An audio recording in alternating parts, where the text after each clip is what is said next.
Hey, deserving listeners, let's continue following the Ruby Franke Jodi Hildebrandt story. They are accused of abusing children, torturing children. Let's follow that story. I'm going to watch some clips and react. My name is Dr. Kirk Honda. I'm a therapist and a professor. Let's see what happens here. And we are currently watching the Law and Crime Network YouTube channel. So let's continue watching. And not just a marriage, I go and I get married, but a marriage between a man and a woman. Yeah, I didn't expect it all to be crammed in here. So yeah, anti-LGBTQ people, of course. It just has to be a part of the whole ridiculous, oppressive, criminal ball of wax. It's just ridiculous. The obsession that these people have on LGBTQ people and the obsession that they have about sexuality. Because to me, if I were because of course it makes sense because it's so much a part of this, always is, around the world. But if I were an alien, I would say, you'd probably find more success and more longevity with your cult if you just accepted everybody. And you didn't exclude, right? Especially if you're following the Bible, with the New Testament. Jesus talks a lot about accepting and loving and not judging. So you just think you would probably last longer if you didn't, attack 10 to 15% of the population. Some of your members are gay. You'd probably find a lot, and if you're gay, you're much more likely to leave the cult because you realize how stupid it is, right? So, and maybe there are gay people or trans people or bi people who want to be a part of your cult, but they can't because you by definition reject them, So if I were an alien, I'd be like, you're really shooting yourself in the foot here. But of course, that's ridiculous because this, you have to create an outgroup. And the current boogeyman for the Christian right is the LGBTQ people and the libs. It's just like the Antifa, they're all out to get you. And I just think it's so... I've been dealing with this my whole fucking life. And I've been upset about it my whole fucking life. I'm old. I'm 52. I was upset about this in the 80s, and I'm still fucking dealing with this. My fellow Americans are still fucking like this. In the 80s and 90s, I could excuse them because there was no advocacy. There was almost no voices. There were some, but there was very few. In 2023, if you're still holding on to this ridiculous fucking notion, there are people that I know who grew up with that notion that gay people are evil or sinners or disgusting or something. And as soon as they met a gay person or as soon as they saw a gay person on television like Ellen or something, they immediately just changed their mind. They're like, oh, I guess all that was wrong. People can do that. You can be brainwashed and pull yourself out of it when data presents itself. I've seen it before. People close to me, people in my family who had very little contact with LGBTQ people, as soon as they just got a little bit of contact, they're like, oh, what I've been learning was wrong. Well, that's kind of obvious. I can still be religious. I can still be Christian. I can still be me. It's not hard. So if you're holding on to it in 2023,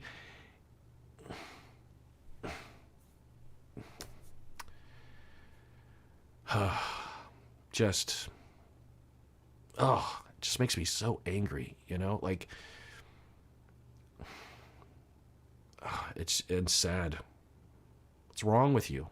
Who love God, which means they individually love God. So there's no lust in your marriage. It's, I love me, I love God, and so therefore I truly love you, which means I will never take from you. I will never... Did she say no lust? Because sometimes people within these kind of high control groups will at least allow for lust between married people, married heterosexual people. So, yeah. Use you to make me feel better. Jodi Hildebrandt claims to have counseled thousands of people over the years. She says she's counseled families of all ages with her unique style of And I don't doubt that. Just imagine all of the people who she influenced to be abusive and all the abusive parents who were given license by her to do that and ideas and support to do what they were doing. Just imagine all those kids. You know, I've talked not with the kids who were who had parents who were influenced by her, but you know, similar kinds of things like that book, To Train Up a Child by Michael Pearl, that kind of thing, IBLP stuff. Truth. According to the affidavit filed in support of the child abuse charges, 2 of Franke's children had been at Hildebrandt's home last week. A 12-year-old boy climbed out of the window. Wow, the home that I thought in my head that I was visualizing was not like that. It wasn't as remote. I mean, we're not seeing the neighbors, but that looks a lot more remote. I don't know why that changes things for me. It makes it much more harrowing for the children to have escaped and found a neighbor, because the neighborhoods they keep showing in the news reports, I think, might be where Ruby Franke lives, because it's one of those McMansion, and there's nothing wrong with it, but you know, one of those neighborhoods that just sort of crop up in the middle of the desert and the windy roads, and there's house. It looked like one of those neighborhoods, and of course, very harrowing. But in my head, it's like you pop out the window and the neighbors. But this looks like you'd have to travel through the desert to get to the neighbor. I don't know. Maybe there are houses right nearby, but that's interesting. I mean, it's almost like some sort of evil compound. Like a James Bond movie, the villain would live in a place like that. I mean, you know, if you have a house like that, God bless you. It looks like a beautiful, expensive house. Asking a neighbor for food and water. Duct tape was on his wrists and ankles, and he had deep lacerations from being restrained. Yeah. I've heard worse stories clinically about abuse of children, of course, but this is up there. There's different styles of abuse or different types of abuse, right? Loose categories that I've developed clinically over the years. Like a more common type of abuse that I will hear about, or maybe you've heard about, is you have a parent maybe who drinks too much or has a bad temper and just loses control suddenly. Like you're running through the living room and you're playing with your siblings and you bump into something and you know, you don't knock it over, but you almost do. And your mom just flies into a rage and comes at you and just like, I told you to stop playing in the living room, and you're running away. Okay. And then 5 minutes later, the mom has calmed down a little bit, might still be angry and resentful and verbally abusive, but isn't necessarily raging with her fist coming at your face. Or maybe even she connects with your face and then continues to berate you or something like that. That style is, of course, very abusive, but it is much more spontaneous and much more reactive to things. Things that might even be more relatable to parents. You know, when you have kids and you've been telling them to stop playing in the living room and they keep doing it, you know, there's some upper level of your reactivity that, you know, is upper level, right? Let's say you're not abusive, but you know, it wouldn't be unusual for a very good parent to raise their voice and say, hey, you know, I told you, and get firm. So it's a little bit more relatable, you know, times 100. It's not hard to imagine that some parents would take that a lot further than they should, and because of the way they were parented or their lack of emotional control. This sort of abuses, though, is on a whole level. You know, no good parent can relate to this. Tying up your children for extended periods of time, with duct tape, not feeding them, not giving them water. Like, that's in a whole other ballpark. No good parent can relate to that. So it says something about Jodi Hildebrandt, it says something about Ruby Franke that is particular. It's very particular, sadistic, psychopathic, lack of empathy. I don't know about their personalities, but the actions lack empathy. Then police said Ruby Franke's 10-year-old daughter was found in the home as well, malnourished. Police say a YouTube video showed Franke in the home 2 days prior and that she was aware of what was happening to her children. Franke and Hildebrandt are Mormons, and they talk about God in many of their videos. Okay, I suspected Jodi was also a Mormon, but we're hearing that explicitly here. There was really no way that I could cover Jodi Hildebrandt without risking, defamation or whatever. So now that Jodi Hildebrandt is in jail, A few courageous people have reached out and said that they feel safe enough now to tell their story. And one of those very courageous people is Jodi Hildebrandt's niece, Jessie Hildebrandt. Okay, so this is the main thing that y'all wanted me to watch. It is the podcast and YouTube channel called Mormon Stories Podcast. I remember watching him before for other types of stories like this, and he interviews Jessie Hildebrandt, Jodi's niece. Jessie wrote to me, "It's hard to quantify the emotional and spiritual abuse and torture Jodi Hildebrandt caused, and I think I'll probably have to do so anyways for the police. But physically, just to name a few off the top of my head, I experienced being tied up, blindfolded, punched in the back, my knees kicked out, and dragged by my hair upstairs. I was blindfolded and tied and thrown into a car and forced to lay down on the ground so I can't, quote, manipulate people into thinking anything is." Yeah, again, trigger warning. I have treated clients who have had one incident with one babysitter of something even much smaller than this that traumatized them for their entire life. When you hear it, just this onslaught of abuses, and it's overwhelming, and it's hard to comprehend the enormity of it. And for the rest of their life, it affects them in various different ways. So imagine having not only millions of incidents like this throughout your childhood, but it was your parent. You know, it's different when it's your babysitter, at least your parents are coming home, but when it's your parents that are doing this, and then you have everyone else in the community, in the whatever sort of cult they're in, is also supporting this. It's enormous, the abuse. Mouth duct taped. I wasn't allowed to speak to anyone, even if they spoke to me directly. Food withheld, forced to run, forced to sleep outside in the snow, forced to drop out of school, never allowed privacy, even when using the bathroom, 7 minutes to shower, 2 minutes to use the toilet with the door open, wasn't allowed tampons because she was convinced I was a sex addict and masturbating with them. So, okay, earlier I was saying that surely this, whatever they're in, whatever group they're in, if Jodi Hildebrandt is the leader or part of a larger group, I wouldn't be surprised if Jodi Hildebrandt is part of a larger, whether it's a formal or informal or larger group. And so I was saying that I'm hearing a lot of things with Jodi Hildebrandt and Ruby Franke that is very similar to the IBLP cult, the Duggar family, right? And of course, there's a lot of other groups around the world who adhere to these ideas, but I was thinking, well, they probably aren't necessarily related, because IBLP, I don't think they necessarily get along with Mormons and vice versa. So I was thinking, well, there's a lot of similarities there, but there's probably some differences. For example, we learned that IBLP forbade girls and women from wearing tampons because of some ridiculous reasons. So I'm just going to take a guess and say that this group doesn't believe that, because that's stupid. Like, how could you possibly believe that? But we even hear that. But that's sort of a side note. The bigger note here is that we're hearing about, he's rattling them off pretty quickly, but you could really do a deep dive on each one of those allegations, like hearing that she was forced to run in the snow for hours to get the sin out, right? Just that mindset, right? It's one thing to torture your children. It's another thing to say that you're sinning.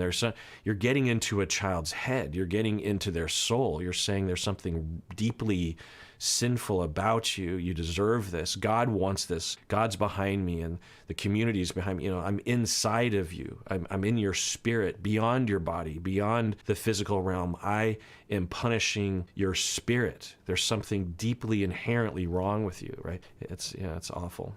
But we heard about other things too. And you think about that compound that Jodi Hildebrandt seems to have. I'm calling it a compound, a house.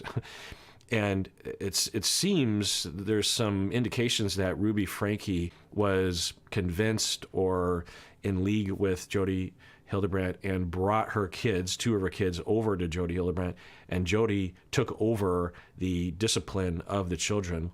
And that's where, the duct tape and all that stuff, and then the kids escaped and got to a neighbor's. And we hear about that, but what we don't hear is how many thousands or hundreds or tens of thousands of kids went through the same thing but didn't escape. How many of the Franke kids were abused over time at the Jodi Hildebrandt house. But how many other families? Because we know that Jodi Hildebrandt has been for decades working with families, and probably with a very similar program. And that's usually what we hear in these kinds of cults and these kinds of criminals, is that by the time they get caught, they have had a long path of escalation. You think, extreme cases like Ted Bundy or Charlie Manson, there's a similar thing where criminals like this, each step of the way they're tentative, but then they get away with it, and it just keeps getting worse and worse. And so, in all likelihood, for Jodi Hildebrandt, for a while, it's been at this level, but it probably goes back decades. And we're hearing from Jesse Hildebrandt that all the way back in 2009, if I'm hearing it right, so 14 years ago, Jodi Hildebrandt was already at this high level. So, yeah, just think about all the other kids that don't get media attention because they don't have YouTube channels. Just think about all the other families that have been involved in this and all the other children who have been abused in this way. It's just, it's upsetting, obviously. Welcome, Jesse Hildebrandt, they, them pronouns, niece of Jodi Hildebrandt. Oh, then a lot of people are misgendering Jesse. I guess I should have watched this up front, but Jesse has been referred to as she by a lot of other people, and I was figuring that they knew their pronouns, and so I apologize for not knowing that earlier. And my credibility, and kind of used previous problems that I was facing as a teenager, being angry and sad and angsty, and capitalized on that as a reason that anything that I say is not true. Yeah, this is a well-known tactic within cults. We saw this in NXIVM, actually. It was more deliberate in that in NXIVM, Keith Raniere would have the people in the inner circle commit crimes. They would film it, and then they would just overtly tell the cult members that were being the victims. They would say, if you leave the cult or you accuse of anything, we're going to release this video. But short of that, what cult members and leaders will do to control people is what they do is they harm the members. The members are psychologically struggling and will have behaviors from that struggle, right? They might have a period of addiction because they're just trying to cope, or a period of high rebellion, and maybe even a period of crime where they shoplift or they become violent because, you put that much pressure on someone and something's going to burst, right? And then the cult turns, so the cult is the problem, is the original factor in why the teenager is acting this way. And then they turn around and use that as a way of discrediting them. And we're hearing that from Jesse. A Mormon background, right? No, I know. When people find out, they're typically pretty surprised. I tattoo. I'm a tattooer here in Seattle. I do American traditional. Oh, so it's a nice little connection there.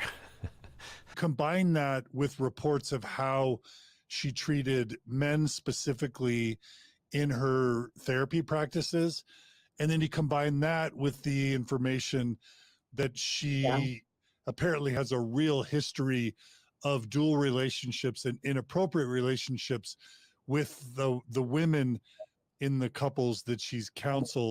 Okay, so I think the host of Mormon Stories podcast is saying, at least what I'm hearing, I think, is that there are allegations that Jodi Hildebrandt and her practice over decades was overly harsh to the husbands and nicer to the women, and maybe also had quote unquote inappropriate relationships with the women. I think implying that maybe Jodi Hildebrandt is gay herself or queer in some way. And, it's a story that we all have heard many times before, that when you are queer and you are being raised within a high control religious group, you have a limited amount of choices, none of which are very pleasant to you, especially when you're inundated and drowning in the cult. You can try to get out of the cult, which of course is very, very difficult, or try to express yourself within the cult, which of course is, potentially life-threatening at times. Or you can try to suppress your urges, and you can try to get a hold of it. You can try to get control of it. You can try to, get on top of it. And that can lead to a splitting off of your personality, not a split personality, but in the psychoanalytic sense of there's the sexual, the real person that you are, say a gay person, and then there's this imposed, fucked up superego that's been affected by what's around you that is coming down hard on who you are as a human being and has to constantly just be pressing down on it and berating yourself and controlling it. And when you have these warring factions within your psyche, one of the defenses that was identified over 100 years ago called projective identification, we will project one side of that dyad outward, and we will identify with the other side, and we will sometimes even find someone that fits with the other side. And what I think you might be getting at is,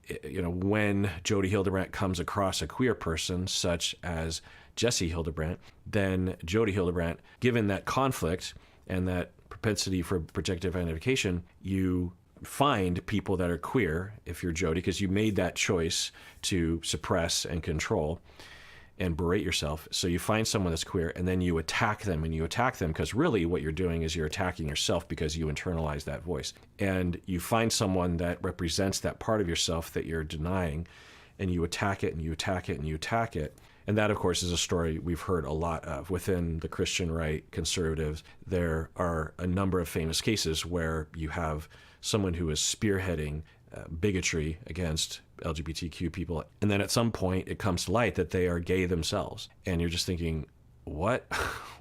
So at least in my model of understanding personality and within the object of relations and, a lot of people in the psychodynamic, psychoanalytic world, the explanation is that it's not a scientific understanding of personality because we can't open the brain and look at it, but it is a model for understanding, and it does pan out for a lot of situations. Projective identification is a powerful tool for me, understanding myself and my clients and people around me. If you want to learn more about that, you can search projective identification on my channel and listen to some deep dives on that. You might have to be a patron, I'm not sure. But yeah, it's interesting. I mean, it's all speculation about Jodi. So I wonder what he's referring to, though. Although, I don't know, that's really secondary to the abuses that she has committed. She said something to the effect of, yes, being gay is evil and, pleasures of the flesh and yada, yada. But if I were to have sexual relationships with my friends, if we were to it would be different because there's a deep emotional connection there, and that's different. And we were sitting in someone's living room and she said this, and I was just like, what? Yeah, that's called being gay. Yeah. Who knows what that says, but it might say something, right? That's interesting. Yeah. Again, in some ways, and I think Jesse feels bad for Jodi along these lines, that Jodi, along with Jesse, both victims of the bigotry within not only our society, but also within this religion. And yeah, so, you feel bad for Jodi in this way. Could that be a factor in the abuse? I don't know. Maybe the struggle on the inside, creating a lot of turmoil, could be a factor. But Jesse went through a similar problem of being chastised and believing that they were sinning in a I didn't show the clip, but Jesse was saying that they were fully on board with the Mormon religion and the particular type of Mormon religion that they were ascribing to in the family. The way that they described it, it was exactly like IBLP, traditional gender roles, homeschooling, just all the stuff. And for Jesse, they took a different path. Jodi took a very particular path. So I don't know if we can necessarily attribute Jodi's behavior to that. The other thing that Jesse went into, actually, which was interesting, but it was a lot of speculation, and Jesse was couching it as such, because Jesse is the niece of Jodi, right? So Jesse knows Jodi's father because Jesse, for a time, was, I think, being raised by their grandfather, which was Jodi's father. So Jesse was basically saying that the father to them, to Jesse, was, the grandfather, Jesse's grandfather, was a good guy and someone that Jesse looked up to or respected or something. But then Jesse quoted Shakespeare, pointing out that, well, but I don't know what Jodi went through as a child. I only know my grandfather based on my experience. He could have been a very different sort of parent to Jodi and everyone else. But they did point out that the grandmother, Jodi's mother, Jodi Hildebrandt's mother, was very stern and very harsh and lacked a lot of nurturing. That's basically, I'm using different words, but that's essentially what Jesse was saying. Who knows, but it does raise a question about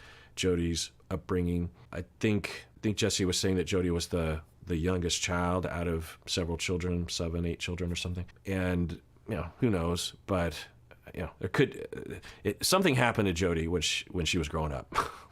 Let's just assume that. And the germination of that problem probably developed early in life. Hard to know. It'd be interesting to know, right? All right, well, let's adjourn there and tune in next time when I continue watching. And everyone, please take care of yourself because you deserve it. You really, really do.